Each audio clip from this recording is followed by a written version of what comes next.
Hello dear students, ഇന്നത്തെ വീഡിയോയിൽ higher secondary examination 2024 geography എക്സാമിന് ചോദിക്കാൻ ചാൻസ് ഉള്ള 50 ഇമ്പോർട്ടൻറ്റ് ക്വസ്റ്റ്യൻസ് ആണ് ഉൾപ്പെടുത്തിയിട്ടുള്ളത്. ഈ ഒരു വീഡിയോ തയ്യാറാക്കിയിരിക്കുന്നത് മുൻവർഷ ബോർഡ് എക്സാം, മുൻവർഷ മോഡൽ എക്സാം, അതുപോലെ തന്നെ കഴിഞ്ഞ വർഷം നടന്ന ഇംപ്രൂവ്മെൻറ്റ് +2 ഇംപ്രൂവ്മെൻറ്റ് എക്സാമിൻ്റെ ചോദ്യപേപ്പറുകൾ പരിശോധിച്ച് അതിൽ നിന്ന് എടുത്തിട്ടുള്ള ചോദ്യങ്ങളാണ്. റിപ്പീറ്റ് വന്ന ചോദ്യങ്ങളും ഒരുപാട് പ്രാധാന്യം കൊടുത്ത് തന്നെ ഉൾപ്പെടുത്തിയിട്ടുണ്ട്. അപ്പോൾ ഇതിൽ ഫസ്റ്റ് പാർട്ട് വീഡിയോ ആയിട്ടാണ് ചെയ്തിരിക്കുന്നത്. അപ്പോൾ ഇതിൽ 25 ചോദ്യങ്ങളും അടുത്ത പാർട്ടിൽ ബാക്കി 25 ചോദ്യങ്ങളും ഉൾപ്പെടുത്തിയിട്ടുണ്ട്. അപ്പോൾ നമുക്ക് ഓരോ ക്വസ്റ്റ്യൻസും അതുമായി അനുബന്ധ ഉത്തരങ്ങളും കൂടി പരിശോധിച്ച് പോകാം. ആദ്യത്തെ ചോദ്യം എന്ന് പറയുന്നത് classification of Indian towns based on evolution. ഇത് പല രീതിയിൽ, അതായത് പല മാർക്കിന് ചോദിക്കാറുണ്ട്. നിങ്ങൾക്കറിയായിരിക്കും 3 സെക്ഷൻസ് ആണ് ജോഗ്രഫി എക്സാമിനുള്ളത്. സെക്ഷൻ എ എന്ന് പറയുന്നത് 2 മാർക്ക്, സെക്ഷൻ ബി എന്ന് പറയുന്നത് 3 മാർക്കും, ആൻഡ് സെക്ഷൻ സി 4 മാർക്കിൻ്റെ. 4 മാർക്കിനകത്ത് മാപ്പും ഉൾപ്പെടുന്നുണ്ട്. അങ്ങനെ 3 സെക്ഷൻസ് 4 മാർക്ക് വരെയുള്ള ചോദ്യങ്ങളാണ് നിങ്ങൾക്ക് എക്സാമിന് ഉള്ളത്. ഇതിൽ ക്ലാസിഫിക്കേഷൻ ഓഫ് ഇന്ത്യൻ ടൗൺസ് 2 മാർക്കിനും 3 മാർക്കിനും ഒക്കെ ചോദിച്ചിട്ടുണ്ട്. കാരണം ഇതിലിപ്പോൾ 3 പോയിന്റ് അല്ലേ, പരിണാമത്തിൻ്റെ അടിസ്ഥാനത്തിൽ നമുക്ക് ഇന്ത്യൻ നഗരങ്ങളെ എങ്ങനെ വർഗീകരിക്കാമെന്നാണ്. അങ്ങനെ 3ആയിട്ട് വർഗീകരിക്കാം. പുരാതന നഗരങ്ങൾ ഉദാഹരണങ്ങൾ കൂടി കൊടുത്തിട്ടുണ്ട്. വാരണാസി, പ്രയാഗ് മുതലായ നഗരങ്ങളാണ് അതിൽ ഉൾപ്പെടുന്നത്. പിന്നെ മധ്യകാല നഗരങ്ങൾ മിഡീവൽ ടൗൺസ്, അതുപോലെ തന്നെ ആധുനിക നഗരങ്ങൾ മോഡേൺ ടൗൺസ്. ഇപ്പോൾ 3 തരത്തിൽ നമുക്ക് വർഗീകരിക്കാം. അപ്പോൾ ഇതിൽ ഏൻഷ്യൻ ടൗൺസ് എന്ന് പറയുമ്പോൾ 2000 വർഷം അതിൽ പഴക്കമുള്ള നഗരങ്ങളാണ്. അപ്പോൾ വളരെ പഴക്കം ചെന്ന നഗരങ്ങളാണ് പുരാതന നഗരങ്ങൾ. അപ്പോൾ എക്സാമ്പിളുകളോടെ 2 പേരെങ്കിലും പഠിച്ചു വെച്ചേക്കുക. പിന്നെ മധ്യകാല ടൗൺസ് എന്ന് പറയുമ്പോൾ, മധ്യകാല നഗരങ്ങൾ എന്ന് പറയുന്നത് മുഗൾസ്, ഡൽഹി സുൽത്താനേറ്റ് ആ ടൈമിൽ ഡെവലപ്പായ നഗരങ്ങളാണ്. 1500 കാലഘട്ടം അല്ലെങ്കിൽ 16ാം നൂറ്റാണ്ട് വരെയൊക്കെ ഇന്ത്യയിൽ വന്ന നഗരങ്ങളാണ് ഈ ഡൽഹി, ഹൈദരാബാദ്, ജയ്പൂർ മുതലായ നഗരങ്ങൾ. പിന്നെ ആധുനിക നഗരങ്ങൾ മുംബൈ, ചെന്നൈ, കൽക്കട്ട, അതായത് നമ്മുടെ ബ്രിട്ടീഷ് ഇന്ത്യ ടൈമിലൊക്കെ അല്ലെങ്കിൽ യൂറോപ്യൻസിൻ്റെ വരവോടുകൂടി കുറച്ച് പുരോഗതി പ്രാപിച്ച നഗരങ്ങളാണ് ആധുനിക നഗരങ്ങൾ. അങ്ങനെ 3 എക്സാമ്പിളുകളുണ്ട്. അപ്പോൾ 2 മാർക്കിന് ചോദിച്ചാൽ നിങ്ങൾ ജസ്റ്റ് അത് എന്താണ് അല്ലെങ്കിൽ നഗരങ്ങളുടെ പേര് എഴുതുക, ഒരു എക്സാമ്പിളെങ്കിലും എഴുതാൻ ശ്രമിക്കുക. 3 മാർക്കിനാകുമ്പോൾ ഒരു വരി എഴുതിയിട്ട് അത് എന്താണെന്ന് എഴുതിയിട്ട്, ഞാനിപ്പോൾ ഈ പറഞ്ഞ പോലെ എന്താണ് നഗരങ്ങൾ എന്ന ഒരു വരി എഴുതിയിട്ട് ഒരു 2 എക്സാമ്പിളുകൾ കൂടി എഴുതാൻ ശ്രമിക്കുക. അങ്ങനെ ഒരു 3 മാർക്ക് വരെയൊക്കെ ഇത് ചോദിക്കാറുള്ളൂ. ഇനി നമുക്ക് അടുത്ത ചോദ്യത്തിലോട്ട് പോവാം. രണ്ടാമത്തെ ചോദ്യം എന്ന് പറയുന്നത് consequences of air or water pollution. ഇതും കഴിഞ്ഞ ബോർഡ് എക്സാമിന് ചോദിച്ചതാണ്. ഇത് മാറി ചോദ്യം. എയർ അല്ലെങ്കിൽ വാട്ടർ, അങ്ങനെയാണ് ഉദ്ദേശിക്കുന്നത്. വായു അല്ലെങ്കിൽ ജലമലിനീകരണത്തിന്റെ അനന്തരഫലങ്ങൾ. ചിലപ്പോൾ വായു, ഒരു എക്സാമിന് എയർ പൊല്യൂഷന്റെ കോൺസിക്വൻസസ് ആണ് ചോദിച്ചിരുന്നതെങ്കിൽ മറ്റൊരു എക്സാമിന് വാട്ടർ പൊല്യൂഷൻ ചോദിച്ചിട്ടുണ്ട്. ഇപ്പോൾ ഡയറക്റ്റായിട്ടും ചോദിക്കാം, അല്ലെങ്കിൽ ഒരു സെന്റൻസ് തന്നിട്ട് അതിൽ അതെന്താണ് അല്ലെങ്കിൽ പൊല്യൂഷന്റെ അനന്തരഫലങ്ങൾ എഴുതാനായിരിക്കും ചോദിക്കുന്നത്. അപ്പം മലിനീകരണത്തിന്റെ ഫലങ്ങൾ അനന്തരഫലങ്ങൾ പഠിച്ചു വെച്ചേക്കുക. അപ്പം എയർ പൊല്യൂഷൻ ആകുമ്പോൾ വായു മലിനീകരണത്തിൽ ശ്വാസകോശ സംബന്ധമായ രോഗങ്ങളായിരിക്കും കൂടുതലും നിങ്ങൾ ഹൈലൈറ്റ് ചെയ്ത് എഴുതേണ്ടതെങ്കിൽ, വാട്ടർ ബോൺ ഡിസീസ് ആണ് നിങ്ങൾ വാട്ടർ പൊല്യൂഷനിൽ എഴുതേണ്ടത്. ജലമലിനീകരണത്തിൽ ജലജന്യ രോഗങ്ങൾ എഴുതാൻ ശ്രമിക്കുക. അപ്പോൾ അതൊരു ജനറൽ ആയിട്ടുള്ള ക്വസ്റ്റ്യൻ ആണ്, പണ്ട് മുതലേ നിങ്ങൾക്ക് അറിയാവുന്നതാണ്. ഒന്ന് വായിച്ച് പഠിച്ചു വെച്ചേക്കുക. അപ്പോൾ നിങ്ങൾ ഈ ഒരു വീഡിയോ കാണുമ്പോൾ തന്നെ പോസ് ചെയ്ത് നിങ്ങൾക്ക് അതിൻ്റെ പോയിന്റുകൾ എഴുതിയെടുക്കാം, അല്ലെങ്കിൽ ക്വസ്റ്റ്യൻസ് നോട്ട് ചെയ്ത് വെച്ചിട്ട് നിങ്ങളുടെ കയ്യിലുള്ള ടെക്സ്റ്റോ ഗൈഡോ നോട്ടോ വെച്ചിട്ട് പഠിക്കാൻ ശ്രമിക്കുക. ഈ 3ാമത്തെ ചോദ്യത്തിലോട്ട് പോവാം. Importance of internet. ഇത് ഒരു ജനറൽ ആയിട്ടുള്ളൊരു ക്വസ്റ്റ്യൻ ആണ്. അതായത് നിങ്ങൾക്ക് പൊതുവേ എഴുതാൻ സാധിക്കുന്ന ഒരു ചോദ്യമാണ് ഇന്റർനെറ്റിന്റെ പ്രാധാന്യം എന്നത്. ഇതും ടെക്സ്റ്റിലൊക്കെ ഉണ്ട്. ട്രാൻസ്പോർട്ട് ആൻഡ് കമ്മ്യൂണിക്കേഷൻ എന്ന് പറഞ്ഞ പാഠത്തിൽ ലാസ്റ്റ് വരുന്ന പാർട്ടാണിത്. ഇപ്പോൾ സൈബർ സ്പേസ് എന്നൊക്കെ ചിലപ്പോൾ കാണും. അപ്പോൾ അതുകൊണ്ട് പുതിയ വാക്കാണ്. അപ്പോൾ സൈബർ സ്പേസ് എന്ന് പറഞ്ഞാൽ ഇന്റർനെറ്റ് തന്നെയാണ് ഉദ്ദേശിക്കുന്നത്. അപ്പോൾ അതിനെപ്പറ്റി നിങ്ങൾക്ക് എഴുതാം, ജനറലായിട്ട് എഴുതാം. പക്ഷേ ഒരുപാട് നിങ്ങൾ സ്വന്തമായി എഴുതാതെ ഇങ്ങനെയുള്ള കുറച്ച് കറക്റ്റായിട്ടുള്ള പോയിന്റുകൾ ടെക്സ്റ്റിൽ നിന്നൊക്കെ എഴുതാൻ ശ്രമിക്കുക. അപ്പോൾ അതിനായിരിക്കും കുറച്ചുകൂടി അവർ വാല്യൂ കൊടുക്കുന്നത്. അപ്പോൾ ആൻസർ കീയിലൊക്കെ 1-2 വാക്കുകൾ വേണം. അപ്പോൾ അതിന് നിങ്ങൾ സ്വന്തമായി എഴുതുമ്പോൾ നിങ്ങൾക്ക് ചിലപ്പോൾ ആ കറക്റ്റായിട്ടുള്ള ഒരു ഉത്തരത്തിലോട്ട് എത്താൻ പറ്റിയെന്ന് വരത്തില്ല. അപ്പോൾ കുറച്ച് ഗൈഡിലും ടെക്സ്റ്റിലും ഒക്കെ ഉള്ള വാക്കുകൾ ഉൾപ്പെടുത്തി എഴുതാൻ ശ്രമിക്കുക. ഇതും ജനറൽ ആയിട്ടുള്ളൊരു ക്വസ്റ്റ്യൻ ആണ്. അപ്പോൾ ഇമ്പോർട്ടൻസ് ഓഫ് ഇന്റർനെറ്റ്, ഇതും എങ്ങനെ വേറെ രീതിയിലും ചോദിക്കാം. ഡയറക്റ്റ് ആയിട്ട് ഇന്റർനെറ്റിന്റെ പ്രാധാന്യം ചോദിക്കാതെ ആധുനിക കാലത്ത് ഈ സൈബർ സ്പേസ് എന്ന് പറയുന്നതിന്റെ പ്രാധാന്യം എന്താണ് എന്നൊക്കെ രീതിയിൽ ചോദിക്കാൻ ചാൻസ് ഉണ്ട്. അതാണ് 3ാമത്തെ ചോദ്യം. അടുത്ത ചോദ്യം എന്ന് പറയുന്നത് factors influencing industrial location. Very very important question ആണ്. ഇതും പല രീതിയിൽ 2 മാർക്കിന് ചോദിക്കാറുണ്ട്, 3 മാർക്കിനും 4 മാർക്കിനും ചോദിച്ചു കണ്ടിട്ടുണ്ട്. ഇതും ഡയറക്റ്റ് ആയിട്ട് ചോദിക്കും. വ്യവസായങ്ങളുടെ സ്ഥാനത്തെ സ്വാധീനിക്കുന്ന ഘടകങ്ങൾ എന്ന് നേരിട്ട് ചോദിക്കും. അല്ലെങ്കിൽ കഴിഞ്ഞ എക്സാമിന് ചോദിച്ചത് തൊഴിൽ ലഭ്യത എങ്ങനെ വ്യവസായങ്ങളുടെ സ്ഥാനത്തെ സ്വാധീനിക്കുന്നു. അപ്പോൾ ആ രീതിയിൽ ചോദിക്കും. ഏതെങ്കിലും ഒരു ഫാക്ടർ, ഒരു ഘടകത്തെ മാത്രം എടുത്തിട്ടും ചോദിക്കാറുണ്ട്. അപ്പോൾ ഇതിലൊരു 7ഓളം ഫാക്ടേഴ്സ് കൊടുത്തിട്ടുണ്ട്. അസംസ്കൃത വസ്തുക്കൾ അല്ലെങ്കിൽ റോ മെറ്റീരിയൽസ്, ഊർജം പവർ, വിപണി മാർക്കറ്റ്, ഗതാഗതം ട്രാൻസ്പോർട്ട് അല്ലെങ്കിൽ ആക്സസ് ടു ട്രാൻസ്പോർട്ടേഷൻ എന്ന് എഴുതാം, തൊഴിൽ ലഭ്യത ലേബർ, ആക്സസ് ടു ലേബർ, ചരിത്രപരമായ ഘടകങ്ങൾ ഹിസ്റ്റോറിക്കൽ ഫാക്ടേഴ്സ്, പിന്നെ വ്യാവസായിക നയങ്ങൾ അല്ലെങ്കിൽ ഗവൺമെന്റ് നയങ്ങൾ, ഗവൺമെന്റ് പോളിസീസ്. അത്രയും പോയിന്റുകളുണ്ട്. അപ്പോൾ ഇത് നിങ്ങൾക്ക് സെപ്പറേറ്റ് ആയിട്ട് ചോദിക്കും. 2 മാർക്കിനൊക്കെ ചോദിച്ചാൽ ഒരു 4 ഇതിൽ ഏതെങ്കിലും 4 പോയിന്റ് എഴുതിയാൽ മതി. അല്ലാതെ കൂടുതൽ മാർക്കിനാണ് ചോദിക്കുന്നതെങ്കിൽ ഇത് ഓരോന്നും ഇതിനെപ്പറ്റി അതിന്റെ പ്രാധാന്യം ഒരു വരിയെങ്കിലും എഴുതാൻ ശ്രമിക്കുക. അല്ലെങ്കിൽ ഞാൻ നേരത്തെ പറഞ്ഞ പോലെ ഏതെങ്കിലും ഒരു ഘടകത്തെ മാത്രം വെച്ചിട്ടും ചോദിക്കാറുണ്ട്. ഊർജം എങ്ങനെ വ്യവസായങ്ങളുടെ സ്ഥാനത്തെ സ്വാധീനിക്കും? അസംസ്കൃത വസ്തു പറയുകയാണെങ്കിൽ നമുക്ക് കോട്ടൺ ടെക്സ്റ്റൈൽ ഇൻഡസ്ട്രി, പരുത്തി വ്യവസായത്തെ എടുക്കാം. മുംബൈയൊക്കെ അസംസ്കൃത വസ്തുവിന്റെ സാന്നിധ്യത്തിൽ, മുംബൈ എല്ലാം കൊണ്ടും അനുയോജ്യമായ ഒരു പ്രദേശമാണ്. അല്ലെങ്കിൽ അസംസ്കൃത വസ്തുക്കൾ കൂടുതലായി മുംബൈ, അഹമ്മദാബാദ്, സൂറത്ത് മുതലായ പ്രദേശങ്ങളെ കോട്ടൺ ടെക്സ്റ്റൈൽ ഇൻഡസ്ട്രി വളരെ സഹായിച്ച ഘടകമാണ്. അപ്പോൾ അങ്ങനെ ഒരു എക്സാമ്പിൾ കൂടിയൊക്കെ വെച്ച് എഴുതിയാൽ നല്ലതായിരിക്കും. അപ്പോൾ ഇത് വളരെ ഒരു ഇമ്പോർട്ടൻറ്റ് ക്വസ്റ്റ്യൻ ആണ്. നിങ്ങൾ അത്രയും പ്രാധാന്യം കൊടുത്ത് പഠിക്കുക. അടുത്ത ചോദ്യം നമ്മുടെ പാർട്ട് 1 പ്രാഥമിക പ്രവർത്തനങ്ങൾ, പ്രൈമറി ആക്ടിവിറ്റീസ് എന്ന് പറഞ്ഞ ചാപ്റ്ററിൽ നിന്ന് ഉള്ളൊരു ചോദ്യമാണ്. ഇതും ചിലപ്പോൾ ഏതെങ്കിലും ഒരു വാക്ക് മാത്രം എടുത്ത് ചോദിക്കാറുണ്ട്, അല്ലെങ്കിൽ രണ്ടും തമ്മിൽ കമ്പയർ ചെയ്യാനോ അല്ലെങ്കിൽ രണ്ടും എന്താണെന്നോ ഒക്കെ ചോദിക്കും. ഇതിൽ ഉൾപ്പെടുത്തിയിട്ടുള്ളത് ട്രക്ക് ഫാമിങ്ങും മാർക്കറ്റ് ഗാർഡനിങ്ങും ആണ്. ട്രക്ക് ഫാമിംഗ് മലയാളത്തിലും അങ്ങനെ തന്നെ. മാർക്കറ്റ് ഗാർഡനിങ് എന്ന് പറയുമ്പോൾ കമ്പോള കൃഷി എന്നാണ്. കമ്പോളത്തെ അടിസ്ഥാനമാക്കി, അപ്പോൾ പേരിൽ നിന്ന് തന്നെ വ്യക്തമാണ്. പക്ഷെ അവിടെ നമ്മൾ എഴുതേണ്ടത് എന്തെല്ലാമാണ് അവിടെ കൃഷി ചെയ്യുന്നത് എന്നതാണ്. അപ്പോൾ മാർക്കറ്റ് ഗാർഡനിങ് ഒക്കെ എടുത്തു നോക്കിയാൽ പച്ചക്കറിയും പഴങ്ങളും പുഷ്പങ്ങളും ഒക്കെയാണ് കൃഷി ചെയ്യുന്നത്. ട്രക്ക് ഫാമിംഗ് എന്ന് പറയുമ്പോഴും പച്ചക്കറി തന്നെയാണ്. അപ്പോൾ പേരി പറയുന്ന പോലെ ഒരു ട്രക്കിന് ഒരു രാത്രി കൊണ്ട് കവർ ചെയ്യാൻ സാധിക്കുന്നത്, എത്തിച്ചേരാൻ പറ്റുന്ന സ്ഥലങ്ങളിൽ പച്ചക്കറി എത്തിച്ചു കൊടുക്കുന്ന ഒരു തരം കമ്പോള കൃഷിയാണ് ട്രക്ക് ഫാമിംഗ്. ഇനി ഇതിനകത്ത് ചോദിക്കുന്ന മറ്റൊരു ക്വസ്റ്റ്യൻ ആണ് ഫാക്ടറി ഫാമിംഗ്. കാണാൻ സാധിക്കും ഫാക്ടറി ഫാമിംഗ് എന്ന് പറഞ്ഞ ക്വസ്റ്റ്യൻ ഉണ്ട്. അപ്പോൾ ഫാക്ടറി ഫാമിങ്ങിൽ മൃഗങ്ങളെയാണ് കൂടുതലും പ്രാധാന്യം കൊടുത്ത് വളർത്തുന്നത്. പ്രത്യേകിച്ചും കോഴികളെയും കന്നുകാലികളെയും ആധുനിക തൊഴുത്തുകളിലും മറ്റും ഉൽപ്പാദിപ്പിച്ച് ശ്രദ്ധയോടുകൂടി വളർത്തുന്ന രീതിയാണ് ഫാക്ടറി ഫാമിംഗ്. അതും ഒരു എക്സാമിന് ചോദിച്ചു കണ്ടിട്ടുണ്ട്. അപ്പോൾ ഇതിൽ ഫാക്ടറി ഫാമിംഗ് എന്ന് പറയുന്നൊരു കാര്യമുണ്ട്, അതുകൂടി ഒന്ന് നോക്കി പഠിക്കുക. പിന്നെ ട്രക്ക് ഫാമിങ്ങും കമ്പോള കൃഷി അല്ലെങ്കിൽ മാർക്കറ്റ് ഗാർഡനിങ്. കമ്പോള കൃഷി എന്ന് പറയുമ്പോൾ പഴ, പച്ചക്കറി, പുഷ്പങ്ങളാണ് കൃഷി ചെയ്യുന്നതെന്ന് ഓർത്തിരിക്കുക. അടുത്ത ചോദ്യം കോമ്പണൻസ് ഓഫ് പോപ്പുലേഷൻ ചേഞ്ച്, ജനസംഖ്യാ വ്യതിയാനത്തിന്റെ കാരണങ്ങളാണ്. അപ്പോൾ ഇതും എന്താണ്, ഏതെങ്കിലും ഒന്നായിട്ട് ചോദിക്കുക. അതായത് CBR എന്താണ്, ജനന നിരക്ക് എന്താണ്, ക്രൂഡ് ബർത്ത് റേറ്റ് അല്ലേ, അതാണ് CBR, അങ്ങനെ ചോദിക്കാറുണ്ട്. അല്ലെങ്കിൽ CDR മരണനിരക്ക് എന്താണ്, അങ്ങനെ ചോദിക്കും. കുടിയേറ്റത്തെ പറ്റി ചോദിക്കും. കുടിയേറ്റത്തിന്റെ പ്രാധാന്യം, മൈഗ്രേഷന്റെ ഇമ്പോർട്ടൻസ് എന്താണ് എന്ന രീതിയിൽ ചോദിക്കാറുണ്ട്. അല്ലെങ്കിൽ ഇത് രണ്ടും നാച്ചുറൽ ആണ്, പ്രകൃതിദത്തമായ മാറ്റങ്ങളാണ് മരണനിരക്കും ജനനനിരക്കും. അപ്പോൾ അങ്ങനെയും ചോദിക്കാറുണ്ട്. ജനസംഖ്യാ വ്യതിയാനത്തിന്റെ സ്വാഭാവിക ഘടകങ്ങൾ അല്ലെങ്കിൽ പ്രകൃതിദത്ത ഘടകങ്ങൾ എന്തെല്ലാമാണ് എന്നൊക്കെ ചോദിക്കാറുണ്ട്. കുടിയേറ്റം എന്ന് പറയുന്നത് ഒരു ഇൻഡ്യൂസ്ഡ് ഫാക്ടറാണ്. മനുഷ്യനാൽ ഉണ്ടല്ലേ, മനുഷ്യന്റെ എന്തെങ്കിലും കാരണത്താൽ അവൻ ഒരു സ്ഥലത്തോട്ട് മാറുകയോ അല്ലെങ്കിൽ വരികയോ ചെയ്യുന്നതാണ് കുടിയേറ്റം അല്ലേ. ഒരു പ്രദേശത്ത് നിന്ന് മറ്റൊരു പ്രദേശത്തേക്കുള്ള സ്ഥിരമായോ താൽക്കാലികമായോ ഉള്ള മാറി താമസിക്കുന്നതിനെയാണ് കുടിയേറ്റം എന്ന് പറയുന്നത്. അപ്പോൾ ഇവിടെ ഒരു ഇൻഡ്യൂസ്ഡ് ഫാക്ടറാണ് കുടിയേറ്റം എന്ന് പറയുന്നത്. എന്തെങ്കിലും കാരണത്താൽ മാറുന്നതായിരിക്കും അല്ലേ. പക്ഷെ ജനനനിരക്കും മരണനിരക്കും സ്വാഭാവികമായി സംഭവിക്കുന്നതാണ്, നാച്ചുറലാണ്. അപ്പോൾ അതുകൊണ്ട് അങ്ങനെയും ചോദിക്കാറുണ്ട്. അല്ലെങ്കിൽ ഈ പറഞ്ഞ ജനറലായിട്ട് ജനസംഖ്യാ വ്യതിയാനത്തിന്റെ കാരണങ്ങൾ എന്നും ചോദിക്കാറ്. അപ്പോൾ ഇതും ഒരു 2 മാർക്കിനും 3 മാർക്കിനും ഒക്കെ ചോദിച്ച് കണ്ടിട്ടുള്ള ചോദ്യമാണ്. Components of population change important ആണ്, പഠിക്കുക. 7ാമത്തെ ചോദ്യം ബൈലാറ്ററൽ മൾട്ടിലാറ്ററൽ. വീണ്ടും നേരത്തെ പറഞ്ഞ പോലെ തന്നെ 2 മാർക്കിന് ഏതെങ്കിലും ഒന്ന് ചോദിച്ചിട്ടുണ്ട്, 3 മാർക്കിന് രണ്ടും എഴുതാൻ ചോദിച്ചിട്ടുണ്ട്. രണ്ടും തമ്മിലുള്ള വ്യത്യാസം ചോദിച്ചിട്ടുണ്ട്. അപ്പം ഉഭയകക്ഷി വ്യാപാരവും ബഹുകക്ഷി വ്യാപാരവും തമ്മിലുള്ള വ്യത്യാസം എന്ന് ചോദിച്ചിട്ടുണ്ട് ഒരു വട്ടം. അപ്പോൾ ഉഭയകക്ഷി എന്ന് പറയുമ്പോൾ 2 രാജ്യങ്ങൾ തമ്മിലുള്ള, ബൈലാറ്ററൽ, ബൈ മീൻസ് 2, 2 എന്നാണ്. അപ്പോൾ ബൈലാറ്ററൽ എന്ന് പറഞ്ഞാൽ 2 രാജ്യങ്ങൾ തമ്മിലുള്ള വ്യാപാരമാണ്.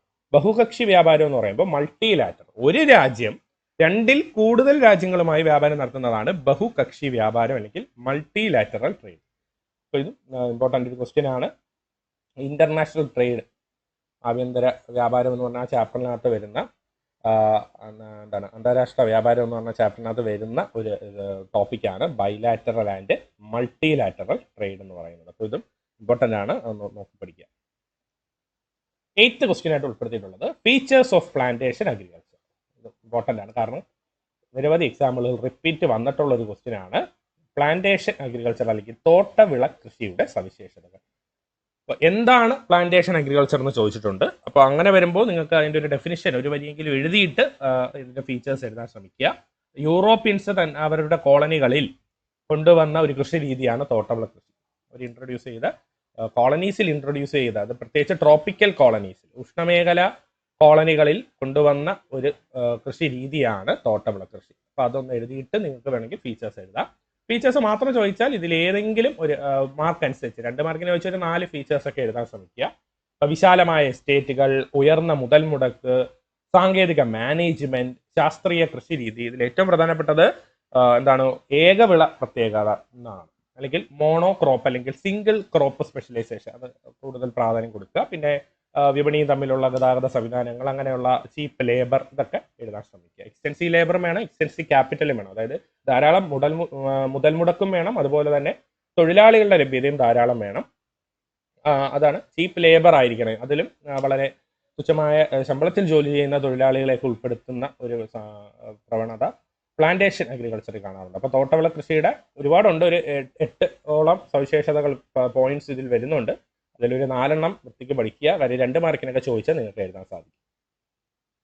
അടുത്ത ചോദ്യം പാർട്ട് 2 നമ്മുടെ ഇന്ത്യയുടെ ടെക്സ്റ്റിലെ ഫസ്റ്റ് ചാപ്റ്ററിൽ നിന്നുള്ള ഒരു ചോദ്യമാണ്. പലരും ഒരു കൺഫ്യൂഷൻ ഉണ്ട്, ഇത് നിങ്ങൾ പഠിച്ചതാണോ, നിങ്ങളുടെ ടെക്സ്റ്റിൽ ഉണ്ടോ എന്നൊക്കെ പലരും ചോദിക്കാറുള്ള ഒരു ചോദ്യമാണ്. Challenges faced by adolescent. അപ്പോൾ പെട്ടെന്ന് ഇതൊരു ജനറൽ ക്വസ്റ്റ്യനേ അല്ല, ഡയറക്റ്റ് ടെക്സ്റ്റ് ബുക്കിൽ നിന്ന് തന്നെയുള്ള ചോദ്യമാണ്. വീണ്ടും ഓർമ്മപ്പെടുത്തുന്നു, നിങ്ങളുടെ ഇന്ത്യ പീപ്പിൾ ആൻഡ് എക്കോണമി എന്ന് പറയുന്ന ഇന്ത്യയുടെ പാർട്ടുണ്ടല്ലോ, ആ ടെക്സ്റ്റിലെ ഫസ്റ്റ് ചാപ്റ്ററിലെ പേജ് നമ്പർ 8, NCERT ടെക്സ്റ്റ് ആണെങ്കിൽ പേജ് നമ്പർ 8 തന്നെ ഇതിന്റെ ഉത്തരമുണ്ട്. ഇതിൽ ഞാൻ ഉൾപ്പെടുത്തിയിട്ടുണ്ട് ഇന്ത്യയുടെ കൗമാര ജനസംഖ്യ നേരിടുന്ന വെല്ലുവിളികൾ ഏതെല്ലാമാണെന്നാണ്. അപ്പോൾ അതിൽ തന്നെ ഇത് കൊടുത്തിട്ടുണ്ട്. അപ്പോൾ പേജ് നമ്പർ 8 പാർട്ട് 2 ഫസ്റ്റ് ചാപ്റ്ററിലുണ്ട്. നമ്മുടെ പോപ്പുലേഷൻ ഡിസ്ട്രിബ്യൂഷൻ ഡെൻസിറ്റി ഗ്രോത്ത് എന്ന് പറഞ്ഞ ചാപ്റ്ററിനകത്ത് വരുന്നതാണ് ഇന്ത്യൻ കൗമാര ജനസംഖ്യ നേരിടുന്ന വെല്ലുവിളികൾ.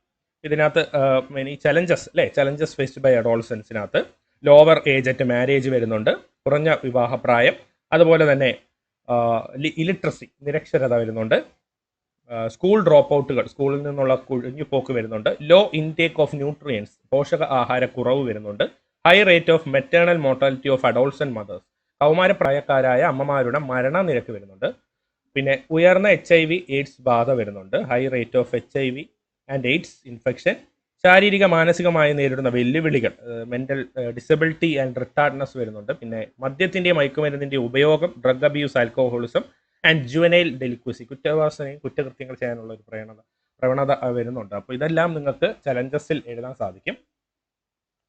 അപ്പോൾ ഇത്രയും കുറേ പോയിന്റുകളുണ്ട്. അപ്പോൾ ഇതൊരു 2 മാർക്കിനൊക്കെ ചോദിച്ചാൽ ഒരു 4 പോയിന്റ് ഒക്കെ എഴുതാം. 3 മാർക്കിന് ചോദിച്ച് കണ്ടിട്ടുണ്ട്. അപ്പോൾ ഇതൊരു ഇമ്പോർട്ടൻറ്റ് ക്വസ്റ്റ്യൻ ആണെന്ന് നോക്കി വെച്ചേക്കുക.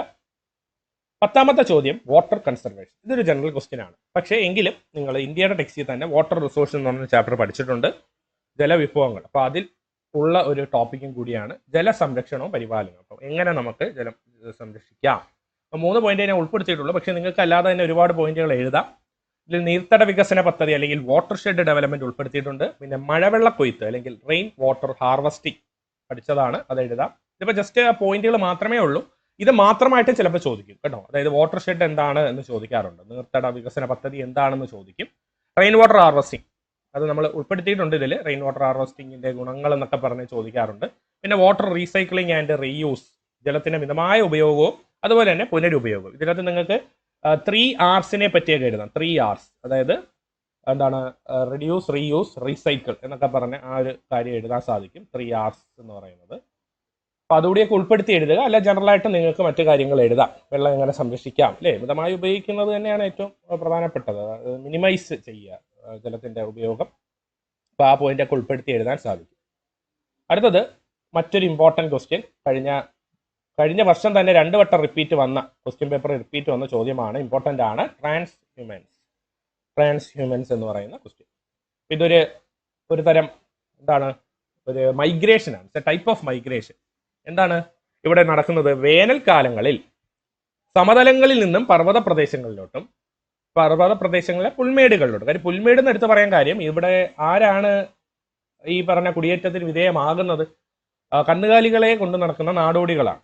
അപ്പോൾ അങ്ങനെ ഒരു നൊമാഡിക് പീപ്പിൾ ആണ്. അപ്പോൾ അവരുടെ കയ്യിൽ കന്നുകാലികളുണ്ട്. അപ്പോൾ കന്നുകാലികൾക്ക് വേണ്ടത് പുല്ലാണ്. അപ്പോൾ അതിനു വേണ്ടിയാണ് പുൽമേടുകൾ തേടി അവർ പോകുന്നത്. അപ്പോൾ വേനൽക്കാലങ്ങളിൽ സമതലങ്ങളിൽ നിന്ന് അവരെ അങ്ങോട്ട് പോകുന്നു, പർവ്വത പ്രദേശങ്ങളിലെ പുൽമേടുകളിലേക്കും. തിരിച്ച് ശൈത്യകാലമാകുമ്പോഴോ താഴെ പർവ്വത പുൽമേടുകളിൽ നിന്നും സമതലങ്ങളിലേക്കുമുള്ള ദേശാടനം, ഒരു മൈഗ്രേഷൻ ആണ് ട്രാൻസ്ഹ്യൂമൻസ്. ഇനി ഇത് ആരാണ് നടത്തുന്നത്? ഇന്ത്യയിലെ കുറച്ച് ഈ നൊമാഡിക് പീപ്പിൾസ് ഉണ്ട്, പ്രത്യേകിച്ച് ഹിമാലയൻ സ്റ്റേറ്റുകളിലുള്ള ഗുജ്ജർ, ബക്കർവാൾ, ഗദ്ദീസ്, ബോട്ടിയ എന്നൊക്കെ പറഞ്ഞ വിഭാഗക്കാരാണ്. അപ്പം അതുകൂടി ഉൾപ്പെടുത്തി എഴുതാൻ ശ്രമിക്കുക. ഇമ്പോർട്ടൻറ്റ് ക്വസ്റ്റ്യൻ ആണ്. ഇതും നമ്മുടെ പ്രൈമറി ആക്ടിവിറ്റീസ്, പ്രാഥമിക പ്രവർത്തനങ്ങൾ എന്ന് പറഞ്ഞ ചാപ്റ്ററിനകത്തുള്ള ടോപ്പിക്കാണ്. ഇമ്പോർട്ടൻ്റ് ആണ്. കഴിഞ്ഞ 2 മാർക്കിനും 3 മാർക്കിനൊക്കെ ചോദിച്ചിട്ടുണ്ട്. അപ്പോൾ ഒന്ന് വായിച്ച് പഠിച്ചു വെച്ചേക്കുക. അടുത്തത് importance of North Atlantic sea route, ഉത്തര അറ്റ്ലാന്റിക് സമുദ്രമാർഗത്തിന്റെ പ്രാധാന്യം ചോദിച്ചിട്ടുണ്ട്. അപ്പോൾ ഇത് ഒരു ഇമ്പോർട്ടൻറ്റ് ക്വസ്റ്റ്യൻ. കാരണം അല്ലെങ്കിൽ ഇത് വേറൊരു ക്വസ്റ്റ്യൻ ആയിട്ട് ചോദിക്കാറുണ്ട്. ബിഗ് ട്രങ്ക് റൂട്ട് എന്ന് ചോദിക്കും. Big trunk root, big trunk root എന്ന് കഴിഞ്ഞ എക്സാമുകളിൽ ഒരു ക്വസ്റ്റ്യൻ പേപ്പറിൽ കണ്ടതാണ്. ബിഗ് ട്രങ്ക് റൂട്ട് എന്താ, അതിന്റെ പ്രാധാന്യം എന്താണ്? ഇത് സെയിം റൂട്ട് തന്നെയാണ് ബിഗ് ട്രങ്ക് റൂട്ട്. ഏറ്റവും തിരക്കേറിയ കടൽ പാതയാണ്. അതുപോലെ തന്നെ പടിഞ്ഞാറ് വടക്കേ അമേരിക്കയും കിഴക്ക് യൂറോപ്പിനെയും സ്ഥിതി ചെയ്യുന്ന രാജ്യങ്ങളെ തമ്മിൽ ബന്ധിപ്പിക്കുന്നു. അപ്പോൾ 2 ഡെവലപ്ഡ് ഏരിയാസ്, 2 വികസിത പ്രദേശങ്ങളെ തമ്മിൽ ബന്ധിപ്പിക്കുന്നതാണ്. പിന്നെ ഇവിടെ ഉൾപ്പെടുത്തിയിട്ടുള്ളത് ഇമ്പോർട്ടൻ്റ് ആയിട്ടുള്ള പോർട്ട് എന്ന് പറയുമ്പോൾ ഈ ഒരു റൂട്ടിലുള്ള പോർട്ടല്ല. ഈ പോർട്ടുകൾ എന്ന് പറയുമ്പോൾ മറ്റ് രാജ്യങ്ങളിലുള്ളതാണ്. കൊളംബോ എന്ന് പറയുമ്പോൾ ശ്രീലങ്കയാണ്, ശ്രീലങ്കയുടെ പോർട്ട് ക്യാപിറ്റലാണ്. പിന്നെ മുംബൈ വരുന്നുണ്ട്, ഏതൻ, സിംഗപ്പൂർ, ഇതൊക്കെ ഇവയുമായി കണക്ഷൻ വരുന്ന ലോകത്തിലെ മറ്റ് പോർട്ടുകളാണ്. അപ്പോൾ അതുകൂടി എഴുതുക. പിന്നെ ഇരു തീരങ്ങളിലും ഏറ്റവും ആധുനികമായ തുറമുഖങ്ങളാണുള്ളത്. അപ്പോൾ അങ്ങനെയൊക്കെയുള്ള, പിന്നെ സൂയിസ് കനാലുമായുള്ള ഒരു ബന്ധം, കാരണം ലോക വ്യാപാരത്തെ തന്നെ ഇവർക്ക് നിയന്ത്രിക്കാൻ സാധിക്കുന്നുണ്ട്. കാരണം 2 വികസിത പ്രദേശങ്ങളെ കണക്ട് ചെയ്യുന്നതുകൊണ്ട്. അങ്ങനെയുള്ള ഒരു ക്വസ്റ്റ്യൻ ആണ്. നമ്മുടെ പാർട്ട് 1 ആ ഒരു ട്രാൻസ്പോർട്ടിന്റെ പാഠത്തിൽ വരുന്ന പാർട്ടാണ്, ഒരു ക്വസ്റ്റ്യൻ ആണിത്. Importance of North Atlantic sea route. 13ാമത്തെ ചോദ്യം, ഫേസസ് ഓഫ് പോപ്പുലേഷൻ ഗ്രോത്ത്, ജനസംഖ്യാ വളർച്ചയുടെ ഘട്ടങ്ങൾ. ഇത് ഇന്ത്യയുടെ ടെക്സ്റ്റിൽ നിന്ന് എടുത്തിട്ടുള്ളതാണ്. ഇന്ത്യയുടെ പോപ്പുലേഷൻ 4 ഘട്ടങ്ങളുണ്ട്. ഇത് ഇമ്പോർട്ടൻ്റ് ആണ്. ഏതെങ്കിലും 2 ഘട്ടമായിട്ട് ചോദിക്കാറുണ്ട്, അല്ലെങ്കിൽ 4 ഘട്ടം എഴുതാനും ചോദിക്കാറുണ്ട്. അപ്പോൾ വർഷം, അതിൻ്റെ പ്രത്യേകത, അത് പഠിച്ചു വെച്ചേക്കുക. ഇമ്പോർട്ടൻ്റ് ആണ്. നിങ്ങൾ മുൻ പരീക്ഷകളിലൊക്കെ ഇമ്പോർട്ടൻസ് കൊടുത്ത് പഠിച്ചതായിരിക്കും. അപ്പോൾ 4 ഘട്ടങ്ങളും അതിൻ്റെ പ്രത്യേകതകൾ കൂടി വായിച്ചു വരും. ഇതും 2 മാർക്കിനേക്കാളും കൂടുതലും 3, 4 മാർക്കിനൊക്കെയാണ് ചോദിക്കാറുള്ളത്. അടുത്ത ചോദ്യം റീറ്റെയിൽ ആൻഡ് ഹോൾസെയിൽ ട്രേഡിംഗ് ആണ്. ഇവിടെ പാർട്ട് 1 സെക്കൻഡറി ആക്ടിവിറ്റീസ് എന്ന് പറയുന്ന, അല്ലെങ്കിൽ ദ്വിതീയ പ്രവർത്തനങ്ങൾ എന്ന് പറയുന്ന ചാപ്റ്ററിനകത്ത് വരുന്നതാണ്. ചില്ലറ വ്യാപാരവും മൊത്ത വ്യാപാരം. അപ്പം നിങ്ങൾക്ക് സ്വന്തമായിട്ട് തന്നെ എഴുതാൻ സാധിക്കും. റീറ്റെയിൽ എന്ന് പറയുമ്പോൾ എന്താണ്? ഉൽപ്പന്നങ്ങൾ ഉപഭോക്താക്കൾക്ക് നേരിട്ട് വിൽക്കുന്നതാണ്. എങ്കിൽ മൊത്ത വ്യാപാരം എന്ന് പറയുമ്പോഴോ ഇടനിലക്കാരായ കച്ചവടക്കാർ വഴിയാണ് വിതരണ കേന്ദ്രങ്ങൾ ഈ ഒരു പ്രവർത്തനം നടത്തുന്നത്. അത് ഇത്രയേ ഉള്ളൂ. സിമ്പിളായിട്ട് എഴുതാവുന്ന ഒരു പോയിന്റ്, ഒരു ടോപ്പിക്കാണിത്, അല്ലെങ്കിൽ ഒരു ക്വസ്റ്റ്യൻ ആണ് റീറ്റെയിൽ ആൻഡ് ഹോൾസെയിൽ ട്രേഡിംഗ്. അടുത്തതും ഇമ്പോർട്ടൻ്റ് ആണ്. പല എക്സാമുകൾക്കും പല രീതിയിൽ ചോദിച്ചു കണ്ടിട്ടുണ്ട്. 4 പില്ലേഴ്സ് ഓഫ് ഹ്യൂമൻ ഡെവലപ്മെന്റ്, മാനവ വികസനത്തിന്റെ 4 തൂണുകൾ. ഏതെങ്കിലും 2 എണ്ണം അല്ലെങ്കിൽ ഏതെങ്കിലും 1-2 മാർക്കിനൊക്കെ ചോദിച്ചിട്ടുണ്ട്. ഏതെങ്കിലും ഒരു തൂണ് മാത്രം, അല്ലെങ്കിൽ ഒരു പില്ലർ മാത്രം ചോദിക്കാറുണ്ട്. സമത്വത്തിന്റെ പ്രാധാന്യം, അല്ലെങ്കിൽ സമത്വം എന്നാൽ എന്ത് എന്ന് ചോദിക്കും. അല്ലെങ്കിൽ 4 എഴുതാൻ ചോദിച്ചിട്ടുണ്ട്. ഇക്വിറ്റി, സമത്വം, സസ്റ്റൈനബിലിറ്റി, സുസ്ഥിരത, പ്രൊഡക്ടിവിറ്റി, ഉൽപാദനക്ഷമത, എംപവർമെന്റ്, ശാക്തീകരണം. അപ്പോൾ ഇത് നിങ്ങൾ ആ ഡെഫിനിഷൻ ചേർത്ത് തന്നെ പഠിക്കുക. 2 മാർക്കിന് ചോദിച്ച് 4 പോയിന്റ് മാത്രം എഴുതിയാൽ മതി. പക്ഷേ സാധാരണ ഈ ഇടയായിട്ട് ഏതെങ്കിലും 1-2 ഒക്കെ എടുത്ത് ചോദിക്കാറുണ്ട്. ഉൽപാദനക്ഷമതയും ശാക്തീകരണവും എന്താണ് എന്ന് ചോദിക്കുക. അപ്പോൾ നിങ്ങൾക്ക് ഡെഫിനിഷൻ എഴുതണം. അപ്പോൾ അതിന്റെ ഡെഫിനിഷനും കൂടി ഗൈഡിലും ടെക്സ്റ്റിലും നോക്കി വായിച്ച് നോട്ട് എഴുതി പഠിക്കുക. ഓക്കെ. 16ാമത്തെ ചോദ്യം ക്രോപ്പിംഗ് സീസൺസ് ആണ്. ഇന്ത്യയിലെ കാർഷിക കാലങ്ങളെ പറ്റിയാണ് ചോദിച്ചിട്ടുള്ളത്. മുൻ ക്ലാസ്സുകളിലൊക്കെ പഠിച്ചിട്ടുള്ള ടോപ്പിക്കാണ്. 3 സീസൺ ഉണ്ടെന്നറിയാം: ഖാരിഫ്, റാബി, സെയ്ദ്. അപ്പം മഴക്കാലവുമായി ബന്ധപ്പെട്ടതാണ് ഖാരിഫ്. അപ്പോൾ മഴക്കാല വിളകളൊക്കെ എഴുതാം: റൈസ്, കോട്ടൺ, ജൂട്ട്, അതായത് വെള്ളം ധാരാളം വേണ്ട വിളകൾ എഴുതാൻ സാധിക്കും. പിന്നെ റാബി എന്ന് പറയുമ്പോൾ വിന്റർ ക്രോപ്പുകളാണ്. ഒക്ടോബർ, നവംബർ ആ ഒരു കാലഘട്ടം മുതൽ മാർച്ച്, ഏപ്രിൽ വരെയാണ് ഇതിൻ്റെ ഒരു കാർഷിക കാലയളവ് എന്ന് പറയുന്നത്. പിന്നീട് അപ്പോൾ വീറ്റ് മുതലായ അധികം ജലം വേണ്ടാത്തതായുള്ള വിന്റർ ക്രോപ്പുകളാണ് ഈ ഒരു സമയത്ത് കൃഷി ചെയ്യുന്നത്. ലാസ്റ്റ് സെയ്ദാണ് അറിയപ്പെടുന്ന. ഈ സമ്മർ സീസണിലാണ് കൂടുതൽ ഇത് കൃഷി ചെയ്യുന്നത്. നമ്മുടെ ഫ്രൂട്ട്സ് ആൻഡ് വെജിറ്റബിൾസ് ഒക്കെ അതിനകത്ത് വരുന്നതാണ്. അപ്പോൾ 3 സീസൺസ് ഉണ്ട്. ഇതും നമ്മുടെ ഇന്ത്യയുടെ ടെക്സ്റ്റിൽ ഉൾപ്പെടുന്ന ടോപ്പിക്കാണ്. 17ാമത്തെ ചോദ്യം ജനസംഖ്യാ വിതരണത്തെ സ്വാധീനിക്കുന്ന ഘടകങ്ങൾ. ഇമ്പോർട്ടൻറ്റ് ക്വസ്റ്റ്യൻ ആണ്. Factors influencing distribution of population. 3 എണ്ണമുണ്ട്. ഭൂമിശാസ്ത്രപരമായ ഘടകങ്ങൾ അല്ലെങ്കിൽ ജോഗ്രഫിക്കൽ ഫാക്ടേഴ്സ്, സാമ്പത്തിക ഘടകങ്ങൾ എക്കണോമിക് ഫാക്ടേഴ്സ്, സാമൂഹിക സാംസ്കാരിക ഘടകങ്ങൾ സോഷ്യോ കൾച്ചറൽ ഫാക്ടേഴ്സ്. അപ്പോൾ ഇത് ചോദ്യപേപ്പർ പരിശോധിക്കുമ്പോൾ ഏതെങ്കിലും ഒരു ഫാക്ടറിനെ മാത്രമായിട്ട് ചോദിച്ച് കാണാറുണ്ട്. കുറച്ച് മുൻ ചോദ്യപേപ്പറുകൾ പരിശോധിച്ച് നോക്കിയപ്പോൾ എക്കണോമിക് ഫാക്ടേഴ്സ് ഏതെല്ലാമാണ്, അല്ലെങ്കിൽ ജോഗ്രഫിക്കൽ ഫാക്ടർ. ഇപ്പോൾ ജോഗ്രഫി എക്സാം ആയതുകൊണ്ട് തന്നെ കൂടുതലും ജോഗ്രഫിക്കൽ ഫാക്ടേഴ്സ് ചോദിക്കാൻ ചാൻസ് കൂടുതലാണ്. ഭൂമിശാസ്ത്രപരമായ ഘടകങ്ങൾ ഏതെല്ലാമാണ്? ഇപ്പോൾ 4 എണ്ണമുണ്ട്. ജലലഭ്യത, അവൈലബിലിറ്റി ഓഫ് വാട്ടർ, ഭൂപ്രകൃതി ടോപ്പോഗ്രഫി, ക്ലൈമറ്റ് കാലാവസ്ഥ, സോയിൽ മണ്ണ്. അപ്പോൾ ഇതിനെ ഒന്ന് വിശദീകരിച്ച് എഴുതുക. 3 മാർക്കിന് 4 മാർക്കിനൊക്കെ ചോദിച്ചിട്ടുണ്ട്. അല്ലെങ്കിൽ അതേപോലെ ഒന്ന് മാറ്റി സാമ്പത്തിക ഘടകങ്ങളും ചോദിക്കാം. അപ്പോൾ അതൊന്ന് വായിച്ച് വെച്ചേക്കുക, ഇമ്പോർട്ടൻ്റ് ആണ്. ചിലപ്പോൾ എസ്സേ ക്വസ്റ്റ്യൻ ആയിട്ട് വരെ ചോദിക്കാൻ ചാൻസ് ഉണ്ട്. അടുത്തത് 18ാമത്തെ ചോദ്യം ഒരു ജനറൽ ക്വസ്റ്റ്യൻ ആണ്. ധാതു വിഭവ സംരക്ഷണം, മിനറൽ റിസോഴ്സസ് എന്ന് പറഞ്ഞ ചാപ്റ്റർ ഇന്ത്യയുടെ ബുക്കിൽ നിന്ന് എടുത്തിട്ടുള്ളതാണ്. എങ്ങനെ നമുക്ക് ധാതു വിഭവത്തെ സംരക്ഷിക്കാം, മിനറൽ റിസോഴ്സിനെ എങ്ങനെ കൺസർവ് ചെയ്യാമെന്നാണ്.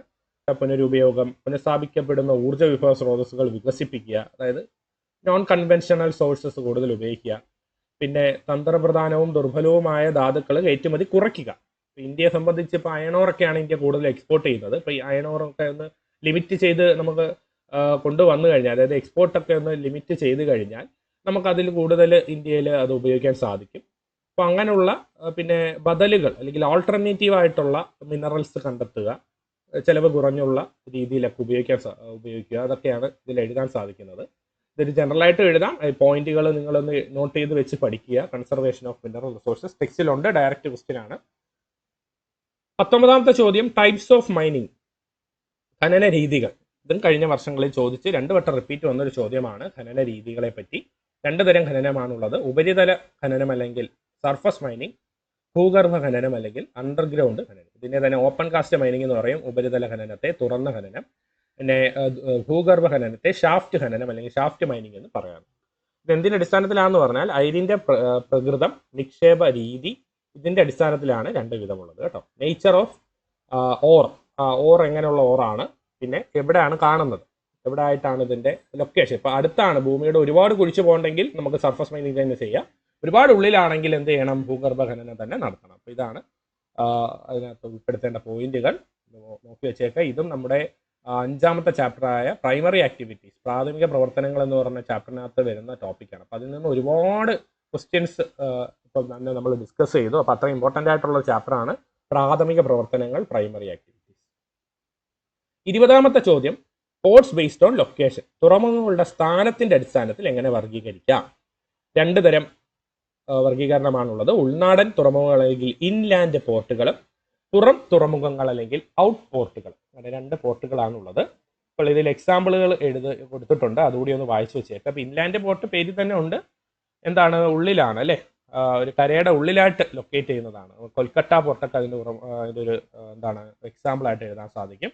അതുപോലെ തന്നെ പിന്നെ ഔട്ട് പോർട്ട് എന്ന് പറയുമ്പോൾ കടലിൻ്റെ കുറച്ച് ഉള്ളിലായിട്ട് സ്ഥിതി ചെയ്യുന്നതാണ് ഔട്ട് പോർട്ട്. ഇത് 2 എന്തിൻ്റെ അടിസ്ഥാനത്തിലാണ്, സ്ഥാനത്തിൻ്റെ അടിസ്ഥാനത്തിൽ തുറമുഖങ്ങളെ വർഗീകരിച്ചിട്ടുള്ളതാണ്.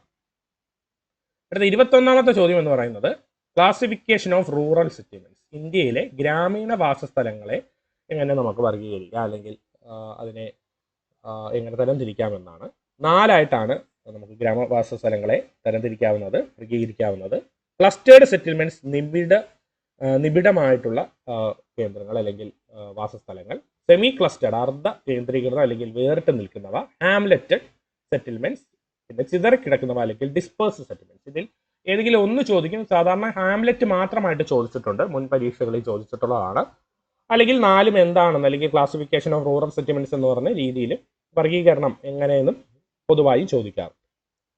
ഇതിപ്പോൾ ഇന്ത്യയുടെ ടെക്സ്റ്റിൽ നിന്നുള്ള ഹ്യൂമൻ സെറ്റിൽമെന്റ്സ് എന്ന് പറഞ്ഞ ചാപ്റ്ററിൽ നിന്നുള്ളതാണ്. 22ാമത്തെ ചോദ്യം ഞാൻ നേരത്തെ പറഞ്ഞിരുന്നു, മഴവെള്ള കൊയ്ത്ത് മാത്രമായിട്ട് ചോദിക്കും. അതാണ് മഴവെള്ള കൊയ്ത്തിന്റെ ആവശ്യകത, need of rain water harvest. Direct question ആണ്, ടെക്സ്റ്റ് ബുക്കിലുണ്ട്. വാട്ടർ റിസോഴ്സസ് എന്ന് പറഞ്ഞ ഇന്ത്യയുടെ പാർട്ടിൽ നിന്നുള്ള ടോപ്പിക്കാണ്. അപ്പോൾ ഇത് നിങ്ങൾക്ക് ഡയറക്റ്റ് ടെക്സ്റ്റ് ബുക്കിൽ പോയിന്റുകളുണ്ട്, ഗൈഡിലുണ്ട്.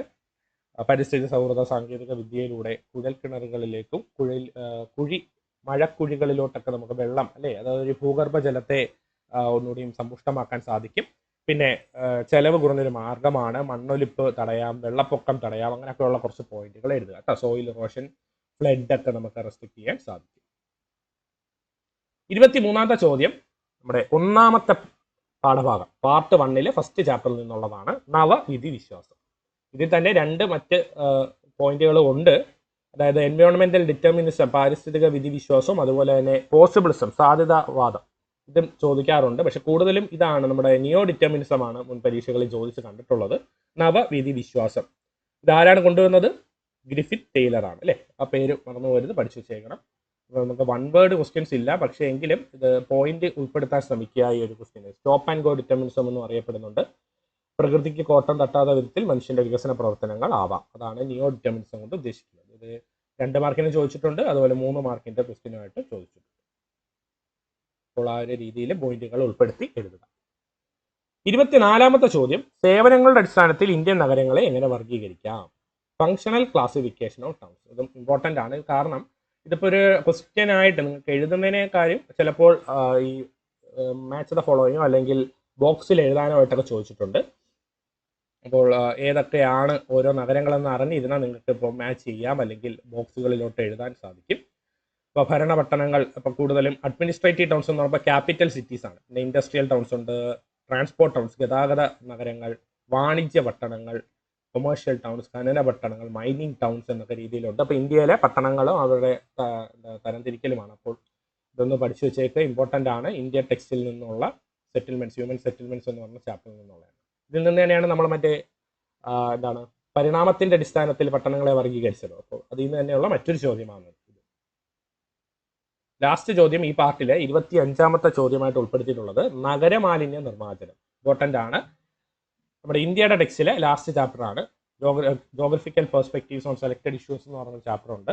ഇതിലെ ഉള്ള ഒരു ടോപ്പിക്കാണ് അർബൻ വേസ്റ്റ് ഡിസ്പോസൽ, അല്ലെങ്കിൽ നഗരമാലിന്യ നിർമ്മാർജ്ജനം.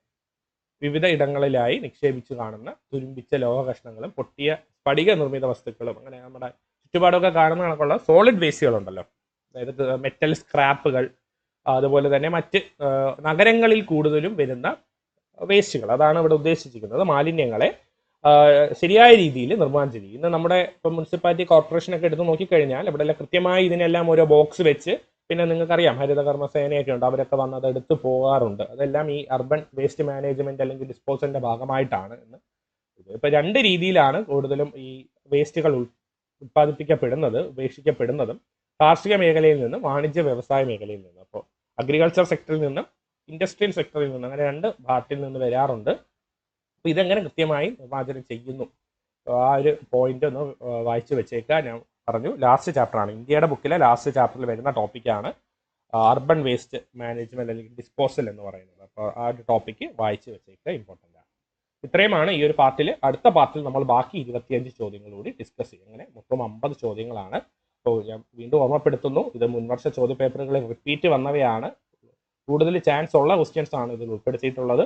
ഇതൊന്ന് നോട്ട് ചെയ്ത് വെച്ച് എഴുതി തന്നെ പഠിക്കുക. അതുപോലെ നിങ്ങളുടെ കയ്യിലുള്ള നോട്ടും ചേർത്ത് വെച്ച് ഇതിലെ ഈ ഒരു ടോപ്പിക്കുകളെ പഠിക്കാൻ ശ്രമിക്കുക. അപ്പോൾ അടുത്ത വീഡിയോയിൽ നമുക്ക് ബാക്കി 25 ചോദ്യങ്ങൾ കൂടി ഡിസ്കസ് ചെയ്യാം. അപ്പോൾ എല്ലാവർക്കും ഓൾ ദ ബെസ്റ്റ്.